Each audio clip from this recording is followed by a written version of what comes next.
سب سے پہلے ایک خبر ہے اور ایک تعزیت ہے، ہمارے بہنوئی کا انتقال ہو گیا تھا۔ اللہ تعالیٰ نے جوار رحمت سید ابراہیم علی شاہ گجرات انڈیا میں اللہ کو جوار رحمت میں جگہ رکھا ہے جنت الفردوس میں انشاءاللہ۔ نماز کے بعد مختصر فاتحہ خوانی اور اشارے ثواب کریں گے۔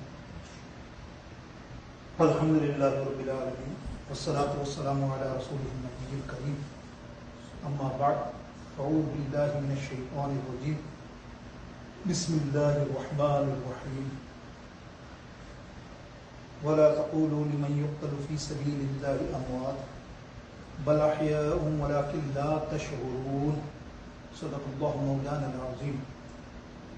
رب اشرح لي صدري ويسر لي امري واحلل عقدة من لساني يفقهوا قولي۔ غوث اعظم بمن بے سر و ساما مدد، قبلہ دین مدد، کعبہ ایمان مدد، ان اللہ وملائکتہ یصلون علی النبی یا ایھا الذین آمنوا صلوا علیہ وسلموا تسلیما۔ اللهم صل علی سیدنا مولانا محمد وعلی آل سیدنا محمد۔ السلام علیکم یا رسول اللہ۔ نہایت مختصر حمد و ثنا اللہ تعالیٰ کی بارگاہ اقدس میں اور اس کے پیارے حبیب علیہ السلام کی بارگاہ اقدس میں کروڑوں درود و پاک کا نذرانہ پیش کرنے کے بعد واجب الاحترام ناظرین و سامعین، شوال المعظم کا مہینہ ہمارے درمیان ہے اور اس مہینے کا نصف ہونے والا ہے۔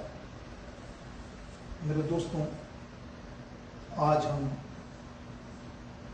15 شوال المعظم کے اندر جو ایک مارکہ ہوا اور اس کے شہداء، خاص کر سید الشہداء امیر حمزہ رضی اللہ تعالیٰ عنہ کے حوالے سے اور شہداء اور غزوہ احد کے حوالے سے مختصر سی گفتگو کریں گے۔ بے شمار غزوات ہیں اسلام میں جس میں حضور پرنور سید عالم صلی اللہ تعالیٰ علیہ وسلم نے حصہ لیا خود، اور قرآن پاک میں جگہ جگہ ذکر ہے، اور خاص ذکر جو ہے اس دو غزوہ کا، جس میں غزوہ اور بھی غزوہ کا سورہ احزاب سورہ پوری کی پوری غزوہ خندق پر ہے۔ اسی طرح شہداء بدر یعنی غزوہ بدر کا ذکر بھی قرآن پاک کے اندر موجود ہے، اور سورہ غزوہ احد کا بھی ذکر جگہ جگہ قرآن پاک میں موجود ہے۔ میرے دوستوں، غزوہ احد ایک مقام، ایک پہاڑ ہے مدینہ پاک میں، بڑی شان ہے اس کی، شاید دنیا کے سب پہاڑوں میں سب سے بڑی شان، سب سے پیاری شان اس احد پہاڑ کی ہے، جس کے بارے میں حضور پرنور سید عالم صلی اللہ تعالیٰ علیہ وسلم فرماتے ہیں کہ انا احب وحبنی، یعنی احد مجھ سے پیار کرتا ہے، میں احد سے پیار کرتا ہوں۔ یعنی اس پہاڑ کا یہ مرتبہ ہے، پوری عظمت ہے۔ اور پھر فرمایا کہ شاید جنتیوں میں سے کوئی پہاڑ جو جنتی ہے وہ احد پہاڑ ہے، یعنی احد پہاڑ کا حصہ، جس طرح جنت البقیع اور احد پہاڑ بھی جنتیوں میں سے ایک پہاڑ ہے۔ ایک روایت میں آتا ہے کہ مدینے اور جنت کے دروازوں کے باہر اللہ تعالیٰ اس کو نصب فرما دے گا، شان ہے۔ اور پھر اسی احد پہاڑ پر ہی غزوہ، یہ پورا جنگ، بظاہر کہہ رہا ہوں جنگ تاکہ سمجھنے کے لیے، یہ پوری جنگ لڑی گئی اس غزوہ کے اوپر۔ اس غزوہ احد کا پس منظر کیا ہے؟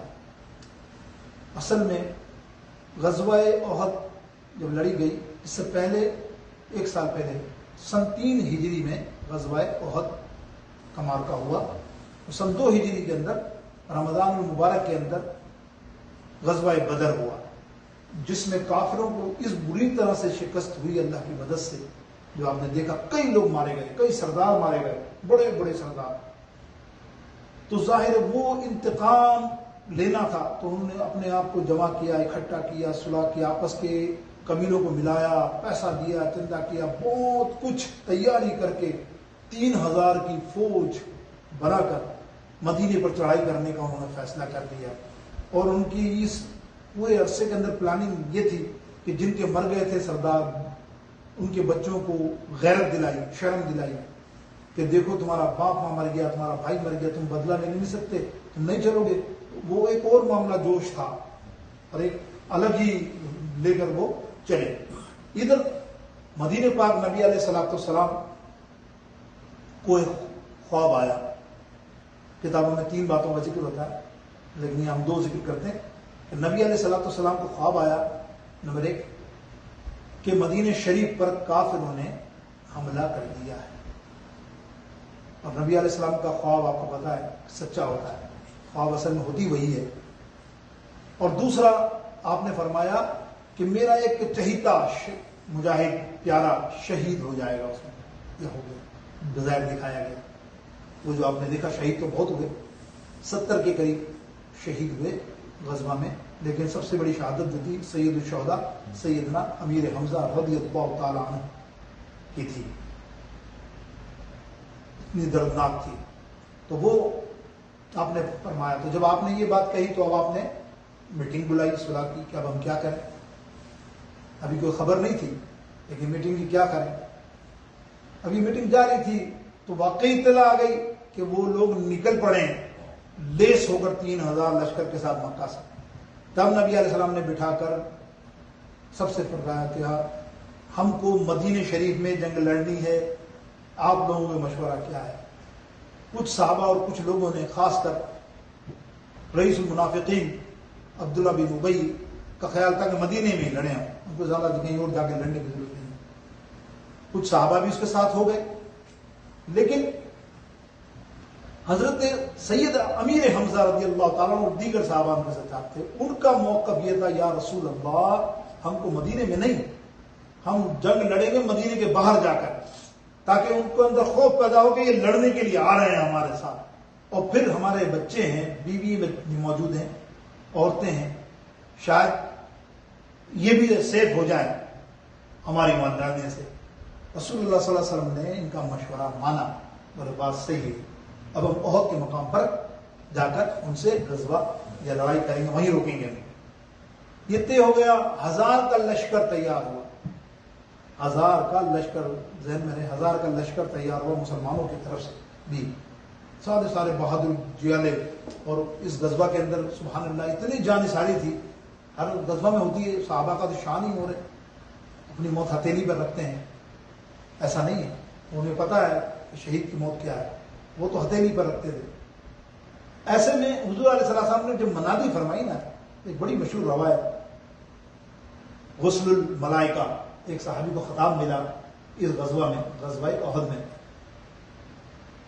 تو واقعہ یہ تھا کہ وہ نبی علیہ السلام نے منادی فرمائی کہ سرکار کا فرمان ہے، حضور نے فرما دیا، کہہ دیا چلو جہاد پہ، چلو جنگ پہ چلنا ہے. آپ کسی کو گھر میں رکنا نہیں ہے، نوجوانوں کو، صرف بوڑھے اور بچے رکیں گے اور عورتیں رکیں گی.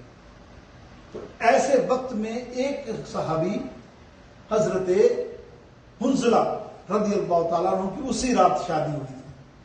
اور جب یہ اعلان ہو رہا تھا تو آپ سہاگ رات میں تھے اور غسل جنابت میں تھے.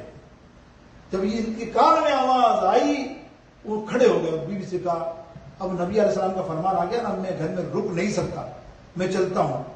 بیوی نے بھی اجازت دی. آپ نے تلوار اٹھائی، کپڑے لیے اور بغیر غسل کیے، توجہ رکھنا، بغیر غسل جنابت کا غسل کیے بغیر بھاگے غزوہ کی طرف. اب غزوہ کے معاملات تو ابھی میں آپ کو تھوڑا سا پیش کروں گا، جانی ساری صحابہ کی مقررہ وقت میں انشاءاللہ تعالیٰ جب ان کو جلدی ختم کریں گے اپنے وقت پچھلے وقت کے حساب سے. تو وہ غسل وہ نکلے غزوہ کی طرف، اور غزوہ میں دیکھا آپ نے وہ واقعہ یوں ہے کہ آپ لڑتے لڑتے لڑتے شہید ہو گئے. تو شہید ہوئے تو صحابہ کرام علیہ رضوان اللہ تعالیٰ اجمعین نے دیکھا کہ وہ گرے تو ضرور شہادت کے بعد زمین پر، لیکن جب وہ قریب صحابہ پہنچے تو وہاں ان کا جسد اقدس موجود نہیں تھا. حیران ہو گئے کہ ان کا جسد اقدس یہاں موجود نہیں، کہاں گئے؟ حیران. حضور علیہ الصلوۃ والسلام کی بارگاہ اقدس میں تشریف لا فرمایا، یا رسول اللہ عجیب معاملہ. بولے کیا؟ وہ آپ کا غلام حنظلہ، ہم نے دیکھا بڑی بہادری سے لڑ رہا تھا، لڑتے لڑتے شہید ہو گیا، شہیدوں کے زمین پر گرا. ہم دیکھنے گئے تو وہاں اس کی جسد اقدس لاش مبارک ہے ہی نہیں. نبی علیہ السلام مسکرائے, بولے ٹھہرو کرتے ہیں فیصلہ. تھوڑی دیر کی سماعت کے بعد آپ نے ایک صحابی کو بولا کہ ان کے گھر سے بلا کے لاؤ.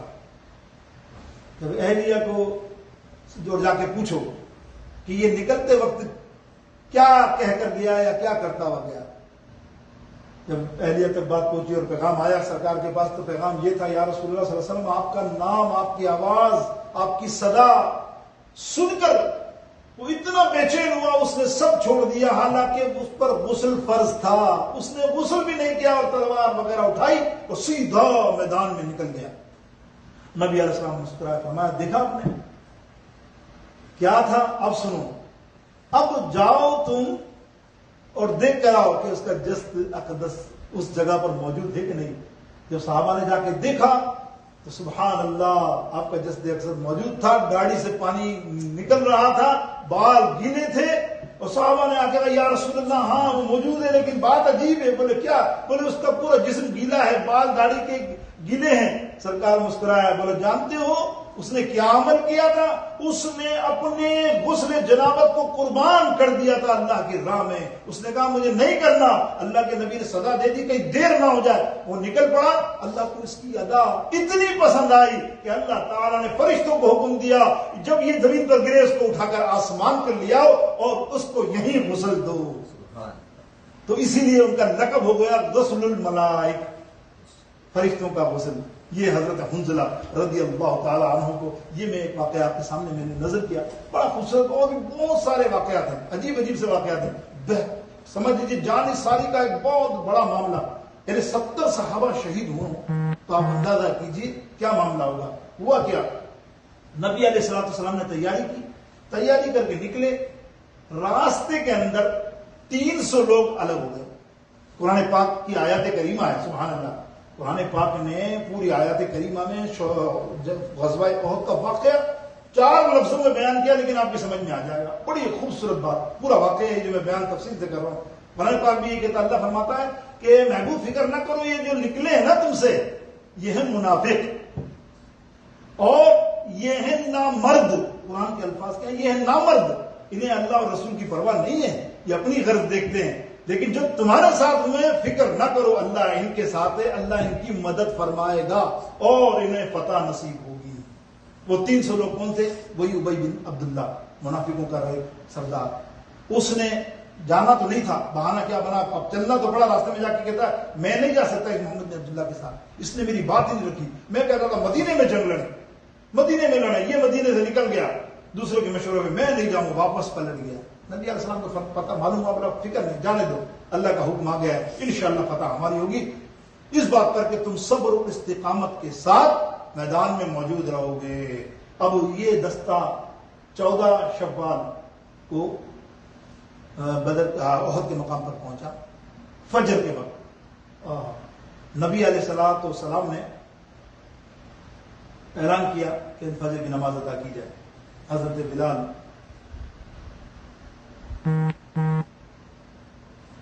نبی علیہ السلام نے حضرت بلال کو حکم دیا کہ تم فجر کی اذان دو, ہم نماز پڑھیں گے. اب آپ اندازہ کیجیے کیا سما ہوگا, کیا ماحول ہوگا. واقعات دیکھتے ہوئے پڑھتے سوچتے بھی آدمی کو بڑا عجیب سی لذت محسوس ہوتی ہے کہ حضرت بلال اذان دے رہے ہو, صحابہ موجود ہو, منظر کیا ہوگا. اور وہ پھر اذان حضرت بلال کی. آج تو یہ حال ہے نا, اقبال نے اس کی شرح کی نا, ڈاکٹر اقبال نے اس کی شرح بڑی اچھی کی. نہ رہی رسم اذان, نہ رہی رسم اذان, نہ رہی روح بلالی, نہ رہی رسم اذان, روح بلالی نہ رہی, فلسفہ رہ گیا, دین غزالی نہ رہی. آج دیکھیں اذانوں کا معاملہ, ہماری کتنی لاپرواہی ہے. اذان تو سننا واجب ہے, لیکن وہ ہم سننا تو دور کی بات, اس دوران جو گانے ٹی وی یہ ہمارے یہاں چلتے ہیں, اب تو اتنا عام ہو گیا کہ کوئی منع کرنے والا نہیں. پہلے تو کچھ شرم تھی تو بند کر دیتے تھے, آواز سلو کر دیتے تھے, اب تو وہ معاملہ بھی ختم ہو گیا. تو یہی بات اقبال نے کہی, کیا وہ اذان تھی بلال کی. تو میرے دوستو, فجر کی اذان کے بعد نماز ادا ہوئی, اور حضور علیہ السلام نے حکمت عملی طے فرمائی سب کو, کس طرح سے ہمیں غزوہ کو یا جنگ کو لڑنا ہے.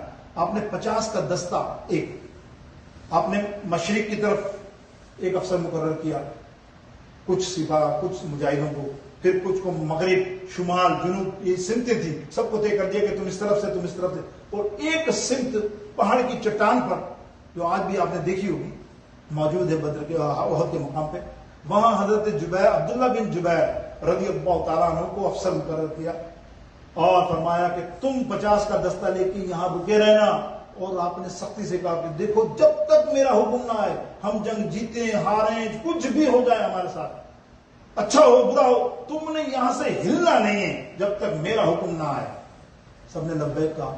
اور اس غزوہ کا جو جھنڈا تھا حضرت عمیر بن مصعب بن عمیر رضی اللہ تعالیٰ عنہ، یہ آپ کو معلوم ہے حضرت عبداللہ بن جحش، حضرت مصعب بن عمیر رضی اللہ تعالیٰ عنہ، حضرت امیر حمزہ رضی اللہ تعالیٰ عنہ. آپ جاتے ہیں مدینہ شریف نا، 3 کی قبر انور آپ کا نظارہ کرتے ہو، مزار اقدس کا، اس احاطے کے اندر، واہ، تینوں کا بڑا معاملہ ہے.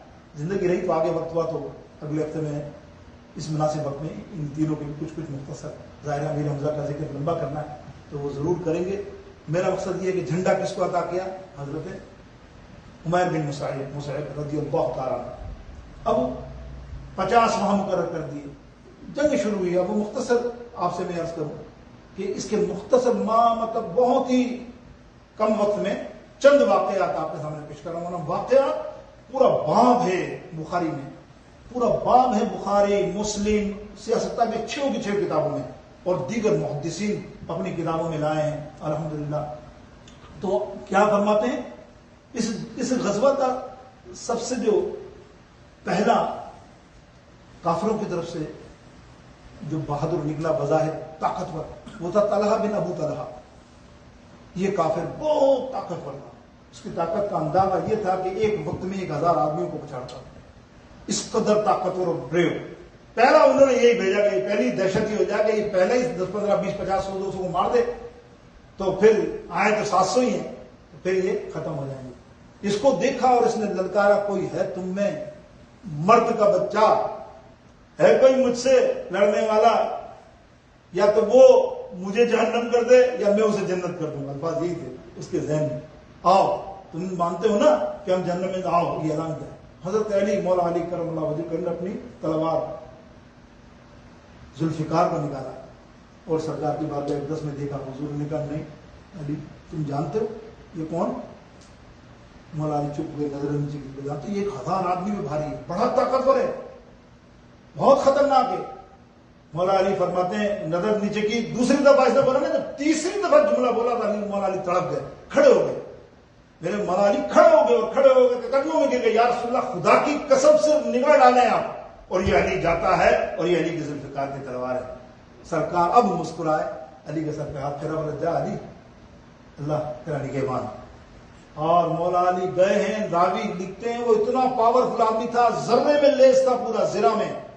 مولا علی نے صرف ایک وار کیا، اس کے 2 ٹکڑے کر دیے. ایک وار، پہلے ہی وار کے اندر 2 ٹکڑے کر کے نعرہ تکبیر کا نعرہ لگایا آپ نے اور واپس پلٹا. مولا علی کی طاقت یہ ہے. ہمارے دوستوں بزرگوں، آپ کا لقب جو ہے حیدر ہے. یہ آپ کو معلوم ہے حیدر کیوں ہے؟ ضمن 2 منٹ آپ کے اس میں جو مولا علی کا ذکر آیا نا، شان ہی ایسی ہے، ایسی بات نہیں. آپ کو ایک معلومات کے لیے پوری حدیثوں کی کتابوں میں جتنے فضائل حضرت مولا علی کے بارے میں آئے نا، کسی صحابی کے بارے میں نہیں، کسی بھی صحابی کے بارے میں نہیں، کوئی بھی ہو. فضائل مولا علی کے بارے میں آئے کیونکہ نبی علیہ السلام نے بڑے فضائل بیان کیے. اور افضلیت میں سیدنا صدیق اکبر ہے، ان سے کوئی ہمارا نہیں ہے معاملہ، لیکن فضائل جو بیان ہوئے نا مولا علی کے، اس سے بڑی فضیلت کیا ہو کہ ساری ولایت جو ملتی ہے کسی کو ولی کو، وہ مولا علی کے در سے ملتی ہے. بغیر مولا علی کے چھپا لگے وہ کوئی ولی بن ہی نہیں سکتا. یہ تو خرقہ سرکار نے عطا فرمایا نا. تو یہ حیدر کا لقب ہے آپ کا. ایک لقب آپ کا حیدر کا ہے جو آپ کی ماں صاحبہ نے عطا فرمایا. حضرت فاطمہ بن اسد رضی اللہ تعالیٰ نے آپ کو لقب عطا فرمایا حیدر. وہ کیوں عطا فرمایا؟ آپ فرماتی ہیں، کسی نے پوچھا کہ ان کو آپ حیدر کہتی ہیں کیوں؟ طاقتور نا حیدر. بولے ایک دفعہ یہ جھولے میں 1.5 سال یا 1.5 سال کا تھا کہ اس کے جھولے کے اندر سانپ آ گیا. سانپ ہلنے لگا، اس نے پکڑ لیا اس کو اور دونوں ہاتھوں سے کھینچ کے چیر دیا. بچپن میں وہ میں نے دیکھتے کہہ رہے تو حیدر ہے. حیدر ہے، واقعی حیدر ہے، اللہ اکبر، حیدر ہونے کا کیا. آپ دیکھیں نا یار، خیبر کا جو دروازہ ہے، کبھی آپ دیکھ کے آؤ، خیبر کا دروازہ، اللہ اکبر، 40 اور 70 سے زیادہ صحابہ فرماتے ہیں کہ ہم نے بعد میں اس کو اٹھایا، ہم سے نہیں اٹھا، تو ہم نے سوچا یہ علی نے ایک ہاتھ سے ڈھال بنا کر پوری جنگ لڑی، اس سے ڈھال نہیں تھی، یہ صرف دروازہ ہاتھ میں رکھتے اور لڑتے، سب سے تلواریں مارتے، جو تلوار مار کر دروازہ آگے رکھتے. کتنا وزنی دروازہ تھا اور کتنا ہوگا کہ آپ نے ہاتھ سے اٹھا کے پھر ایسے پھینک بھی دیا، اٹھا کے جنگ کے بعد، خیبر کی جنگ کے بعد. تو کتنی طاقت ہوگی مولا علی میں، حیدر میں. میرے دوستوں بزرگوں، یہ حیدر. اور مولا علی کا ایک اور لقب بھی ہے، وہ ہے تراب. سبحان اللہ. اعلیٰ حضرت عظیم المرتبت امام اہل سنت شاہ احمد رضا خان بریلوی رحم اللہ تعالیٰ علیہ نے بڑا اچھا ملفوظہ شریف میں لکھا کہ اعلیٰ حضرت کو لقب ملا یہ کہ ایک دن مٹی کے اندر میدان میں سو رہے تھے، تو سرکار علیہ السلام آئے تو دیکھا تو سو رہے لیکن مٹی مٹی پورے جسم کے اوپر ہے. آپ مسکرائے. میرے آقا علیہ السلام کی عادت شریفہ تھی کہ کسی کو ایسا کچھ دیکھتے نا تو وہ لقب ادا کر دیتے. جیسے ابو ہریرہ صحابی کا نام کچھ اور ہے، نعمان بھی آتا ہے، عبداللہ بھی آتا ہے، تو آپ کو چھوڑ دے، لیکن آپ کو چھوٹے بلی کے بچوں سے بڑا پیار تھا حضرت عبداللہ ابو ہریرہ کو. تو وہ کیا کرتے، بچے سرکار کا بچے بلے یہاں رکھتے کھلاتے. ایک دن یہ کھلا رہے تھے کہ حضور پرنور سید عالم صلی اللہ تعالیٰ علیہ وسلم دور سے تشریف لے آئے. جب وہ تشریف لے آئے اور آپ نے دیکھا کہ دور سے سرکار علیہ السلام آ رہے ہیں، تو آپ نے کیا کرا، آپ نے وہ بچے جو تھے نا آستین میں ڈال دیے، 3 ادھر 6 تھے، اور ایسے آستین کو بند کر دیا، ایسے بند کر کے، اور ادب سے کھڑے ہو گیا، السلام علیکم یا رسول اللہ. سرکار قریب آیا، مسکرا، بولا ابو ہریرہ کیا کر رہے ہو؟ بولے یا رسول اللہ کھڑا ہوں. اب یہ کھڑے کا بولا تو یہاں سے ایک بچہ نکلا، ایک بچہ یہاں سے نکلا، پھر دوسرا نکلا. سرکار نے فرمایا ارے ابو ہریرہ، بلی کے ابو، تو کیا بلی کے بچوں سے کھیل رہا ہے؟ ابو ہریرہ فرماتے ہیں خدا کی قسم یہ لقب اتنا اچھا لگا، زندگی بھر میں نے اپنا نام بھول گیا، ابو ہریرہ نام رکھ دیا. اور اللہ نے کتنی شان عطا فرمائی کہ سب سے زیادہ احادیثیں بیان کرنے والے صحابہ میں حضرت ابو ہریرہ ہے، سب سے زیادہ. تو اب لقب کیا تھا؟ تراب. نبی علیہ السلام فرما رہے ارے وہ اٹھو. مولانا نے آنکھ کھولی، بولا ابو تراب، مٹی کے ابو. تراب کہتے ہیں مٹی کو. ارے مٹی کے ابو کیا سو رہا ہے، اٹھ. اور مولا علی فرماتے ہیں خدا کی قسم مجھے بھی یہ لقب ملا نا، جب مجھے کوئی ابو تراب کہتا نا میں اس سے بہت دعائیں دیتا، کیونکہ مجھے یہ لقب بہت پسند تھا. تو امام اہل سنت کیا فرماتے ہیں کہ جس نے لقب خاک شہنشاہ سے پایا، جس نے لقب خاک شہنشاہ سے پایا، وہ حیدر کرار تو مولا ہے ہمارا، وہ حیدر کرار تو مولا ہے ہمارا. انشاءاللہ عز و جل بقیہ اس غزوہ کی جو کل سے پچھلے ہفتے ہم جو شروع کریں گے تو وہ یہ ہے کہ نبی علیہ السلام کا ایک انوکھا کارنامہ اس غزوہ میں، انوکھا کارنامہ زندگی کا، وہ اس غزوہ میں نبی علیہ السلام نے ادا کیا. وہ انشاءاللہ نیکسٹ ویک. واخر دعوانا الحمدللہ رب العالمین. سنت